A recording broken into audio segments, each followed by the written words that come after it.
તો હું વંદન કરું કંચનબેનના ફેમિલીને અને કંચનબેનને, કારણ કે મેં જોયું કે કંચનબેનને તો અમારા વર્ષો જૂના જોગી છે એ, અમે કંચનબેન તો જ્યોતિમાં જોશનાબાન હતા ને ત્યારના અમે ભેગા છે ગુણમાં, પણ એના ફેમિલીને મેં આજ જોયું કે એનું ફેમિલી તમે જો તો કેટલું પ્રેમી છે, અને મેં બધાની આંખમાંથી આહુડા જ નીકળતા જોયા, કારણ કે અહીંયા જ્ઞાન તો હાલે એવું નથી, કારણ કે છે ને ઉદ્ધવજી પણ જો જ્ઞાનની પરિભાષા સમજાવવા ગયા હતા ને વનરાવનની અંદર, તો એને એમ કહી દીધું રાધાજીએ કે બ્રહ્મ હો કે બ્રહ્મ કા સંદેશા દેને આયા હો. એટલે અહીંયા છે ને જો અહીંયા કીધું હરિમાં હાલું હરિમાં ચાલુ હરિને અડે છે મારા હાથ, હે અખા આમાં ક્યાં છે અડગોદીના નાથ. તો પ્રેમની કોઈ પરિભાષા નથી પેલા તો, કારણ કે ઘણા હમણાં વચ્ચે જ લાલાભાઈએ સત્સંગ કરતા કરતા કીધું હતું કે માં બહુ ભજન ગાય છે પ્રેમ ઉપર, કે વાલો મારો પ્રેમને વસ્યો રાખે.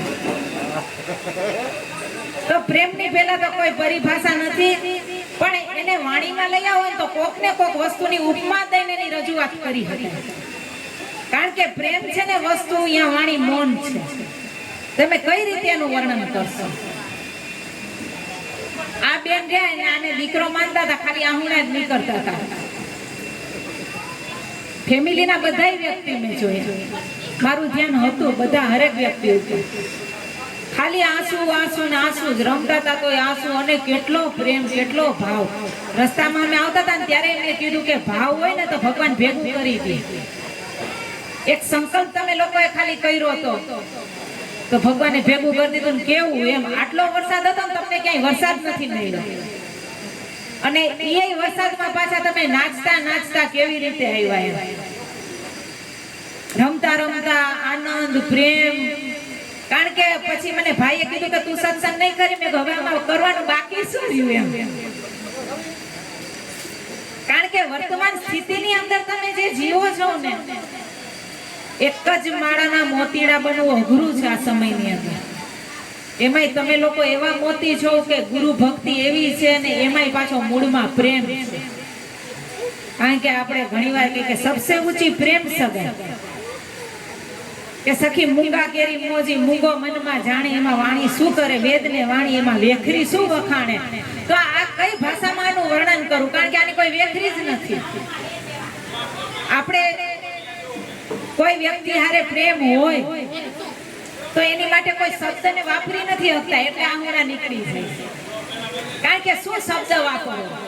અમારે એક વખત અરુણભાઈ લાલાભાઈ અમે ચારેય જણા મારા ઘરવાળાને બેઠા હતા, એટલે મેં કીધું એને વોટ્સએપ કરવું આપણે, હું તને પ્રેમ તે આપણે વોટ્સએપ કરવું, કારણ કે વોટ્સએપ એ ટૂંકું પડી જાય, આપણે કેટલા શબ્દ લખી. કારણ કે જો અહીંયા કીધું કે સાત સમંદરની સાઈ કરું કલમ કરું અને રાય, આ સારી પૃથ્વીનો કાગળ કરું તો હરિગુણ લીખા ના જાય. તો આનું કોઈ વર્ણન નથી એમ. એટલે જ્યારે કૃષ્ણ ભગવાન રોતા હતા ને, એટલે ઉદ્ધવજી કહે છે, ઉદ્ધવજી જ્ઞાની હતા, એટલે ઉદ્ધવજી કહે છે કે ભગવાન તમે આમ રોવો છો શું કામ, તમે એટલું નથી સમજાવી શકતા કે જ્ઞાનમાં તમે એને બધા એક જ છે એમ. કે હું સમજુ ગોપીઓ નથી સમજતી એનું મારે શું કરવું, હું સમજુ પણ ગોપીઓ નથી સમજતી, તારામાં તેવડ હોય તો તું સમજાય. ઉદ્ધવજી કે એમાં હું એક છે હું સમજાય. એટલે જેમ ઉદ્ધવજીને ખાલી કૃષ્ણ ભગવાને એટલું કીધું કે જા ભલે આલે અમારું પિતાંબર ઓળતો જા, નહીતર ઓલિયું કોઈ તારી સામે નહીં જાય. એટલે પિતાંબર દીધું ને, એ પિતાંબર ને જોઈને ઓલી બધી દોડ્યું ગોપી. એટલે જેમ જેમ આગળ પ્રયાણ એક એક એક પગ કરે છે ને, તો એને રજકણ હામાં ઉડે છે ને, રજકણમાં પ્રેમ રહે. તો શું કે છે, આંબુ લીંબુ ને જાંબુ બોલે શ્રી કૃષ્ણ સંગમમાં, હે કદંબ કેરી ડાળ્યું બોલે શ્રી કૃષ્ણ. ઉદ્ધવ ગાંડા થઈ જાય છે શું બધું, જેમ જેમ આગળ પગ ધરે ને જ્ઞાનનો ગર્વ ઉતરતો જાય. કારણ કે જ્ઞાન છે ને, જ્ઞાન વસ્તુ છે એક સમજણ છે, સમજણ. આને શું કહેવાય ને, એ મને સમજણ આવી ગઈ એટલે વાત થઈ ગઈ પૂરી. કોઈ પણ વસ્તુને ઉપાડો એ એક વસ્તુની સમજણ. એટલે મેં કીધું પેલા સ્ટાર્ટિંગમાં કે હરીમાં હાલું, હરીમાં ચાલુ, હરીને અડે છે મારા હાથે, અખાવામાં ક્યાં છે અડગોડી ના. તો એ સમજણ છે, એક લેવલ છે જ્યાં આપણે બધા એક છે. હવે આ બેન જે રોતા હતા, આનું આખું ફેમિલી જે રોતા હતા, એક હોય તો રોવાનું કોને આવે? એક હોય તો રોવાનું કેમ આવે?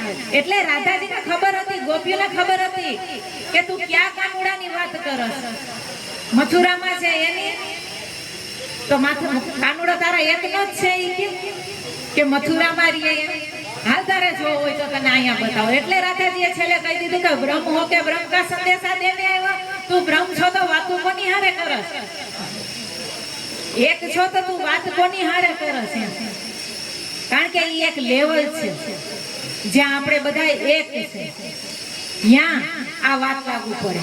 કઈ તો કે જ્ઞાનની સમજણ. જો કર્મયોગ, ભક્તિયોગ અને જ્ઞાનયોગ, એમાં કર્મયોગની અંદર શું છે, એનું પરિણામ શું આવે? કર્મયોગનું પરિણામ શું છે? તો કે સહજતા. બધામાં સહજતા આવી જાય. પછી ભક્તિયોગનું પરિણામ શું છે? તો કે સમર્પણ. અને જ્ઞાન યોગનું પરિણામ શું છે? તો આત્મસાક્ષાત્કાર. એટલે સતાર બાપુએ અહીંયા કીધું કે પ્રેમમય થઈને પ્રભુજીના નામની માળા જપે. પ્રેમ પંથે ચાલતા આ આત્મ બને પરમાત્મા, એ વિચારે વહેમથી ઘણો દૂર થાતો જાઉં છું. આ વહેમ ભૂલી પ્રેમમાં ભરપૂર થાતો જાઉં છું. પ્રેમ વસ્તુ છે ને, હમણાં ભાઈ પ્રેમ ઉપર તો હું હજી કહું કે કોઈ એની પરિભાષા નથી, એની ઉપમા જ દેવાય. કોઈ પણ મારે વાત લેવી છે તો ઉપમા દઈશ. એવા હેત રાખજો મારા રામથી, જેવા રાખે ચંદ્રને ચકોર, જેવા રાખે પપૈયાને મોર, એવા હેત રાખજો મારા રામથી. દાસીજી પણ શું કીધું? ચંદ્રને ચકોરની એક ઉપમા આપી કે ચંદ્રને ચકોર, પપૈયાને મોર, એ ઉપમા આપી. પણ પ્રેમનું સચોટ એનું વર્ણન નહીં થાય. જેમ તમારું સચોટ વર્ણન નહીં થાય એ અનુભવ છે, એમ પ્રેમમાં તમે વાત કઈ રીતે કરશો? એટલે નેન દેત હેરો, એની કોઈ ભાષા નથી, એની કોઈ વેખરી નથી. એટલે સતાર બાપુએ કીધું સખી મૂંગા કેરી મોજી, મૂંગો મનમાં જાણે, શું કરે વાણીને વેદી વેખરી શું વખાણે. ઈ કે કુછ ના બોલા અપની ધૂન में બસ यही ગાતા રહા. શું બોલે શું એમ, શું આની વાત? એટલે મેં તમારા ફેમિલીને જોઈ એટલે મને એમ થયું કે બહુ લેવલ વટાવીને અહીંયા વાત કોઈ થાય. અહીંયા તો છે ને આ પ્રેમમય મૂર્તિ જ છે બધી. અને જગતમાં ખરેખર હે મનવા પ્રેમ જગત કા સાર. જગતનો કોઈ સાર હોય ને તો મૂળમાં પ્રેમ જ છે. કારણ કે આ પ્રેમના વાળી ઉપજે, પ્રેમના હાટ બીકાય. આ રાજા પ્રજા જો ચાહે તો આ શીશ દઈને લઈ જાય. નડે છે હું આજ અહમ નડે છે. એટલે લલિતાબેન ગયું હતું ત્યારે કીધું કે આ શીશને ઉતારવું પડશે, કારણ કે અહમ આટો આવી જાય. ये पढ़ता जो दुई का हटा कर जो देखा, सिवा मेरे अपने कहीं कुछ नहीं, मुझे मेरी मस्ती कहाँ लेके आई, जहाँ मेरे अपने सिवा कुछ नहीं. मैं हूँ आनंद, आनंद है मेरा. આપણે આનંદ સ્વરૂપ છે. मैं हूँ आनंद, आनंद है मेरा. अजब है ये मस्ती. લાગ્યું ને એવું? અહીંયા બધા રમતા હતા, તમે તમારા શરીરમાં હતા? કોઈ નતા. હું જોતી હતી તમે એવા ગાંડાઓની જેમ રમતા હતા કે મને કોઈ તમારા શરીરમાં તમે હોવ ને એવું લાગતું નતું કે તમે કોઈ તમારા શરીરની અંદર છો. હમણાં મને કે ભાઈ અસીમભાઈ જ વાત કરી, માં મેં હવારના એક ગ્લાસ પાણી પીધું બાકી કોઈ ક્રિયા કરવા હજી હું ગયો નથી. મેં તમે તમારા શરીરની અંદર નથી ને એટલે તમે લોકો રમતા હતા ને મેં જોયું તમારા શરીરની અંદર કોઈ તમે હતા જ નહીં. બસ એવી મસ્તીની અંદર હતા, એવા આનંદની અંદર હતા કે અજબ હે ये मस्ती, पिया कुछ नहीं, मुझे मेरी मस्ती कहाँ लेके आई, जहाँ मेरे अपने सिवा कुछ नहीं. એટલે આના આનંદમાં રહેજો, આના પ્રેમમાં રહેજો અને સદાયને માટે ગુરુ શરણની અંદર સમર્પિત ભાવથી રહીને રહેજો. કાંઈ એટલે કાંઈ કરવું પડશે નહીં, કારણ કે જો કિયા સો તूने किया, मैंने किया ना कांई. अगर मैं कहूँ कि मैंने कहा तू बसा मुझ माई. बोलो सदगुरु महाराज ની જય.